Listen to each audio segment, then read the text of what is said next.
বান্দার ডাকে আল্লাহর সাড়া। আল্লাহ আমাদের দোয়া করতে বলেছেন, যে পাপ করেছি মাফ পেতে আল্লাহর সামনে মাথা নত করতে হবে, সঙ্গে মনে আশা রাখতে হবে আল্লাহ নিশ্চয়ই মাফ করবেন।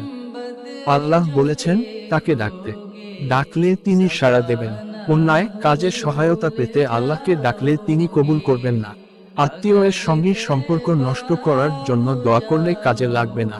যে দোয়ায় ঠোঁট নড়ে কিন্তু হৃদয়ের স্পর্শ নেই, সেই দোয়া দুর্বল। হযরত আনাস রাদিয়াল্লাহু বর্ণনায় একটি হাদিস আছে, তিনি রাসূল সাল্লাল্লাহুকে বলতে শুনেছেন, আল্লাহ বলেছেন, হে আদম সন্তান, যতক্ষণ পর্যন্ত তুমি আমাকে ডাকবে এবং আমার কাছে ক্ষমা প্রত্যাশা করবে, তুমি যা এ প্রকাশ হোক না কেন, আমি তা ক্ষমা করে দেব।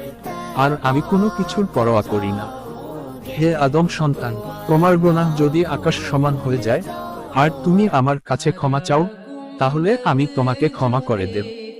হে আদম সন্তান, যদি তুমি পৃথিবী পরিমাণ গুনাহ নিয়ে আমার কাছে আসো এবং আমার সঙ্গে কোনো কিছুকে শরীক না করে আখিরাতে সাক্ষাৎ করো, তাহলে আমি সমপরিমাণ ক্ষমা নিয়ে তোমার সঙ্গে সাক্ষাৎ করব। তিরমিজি।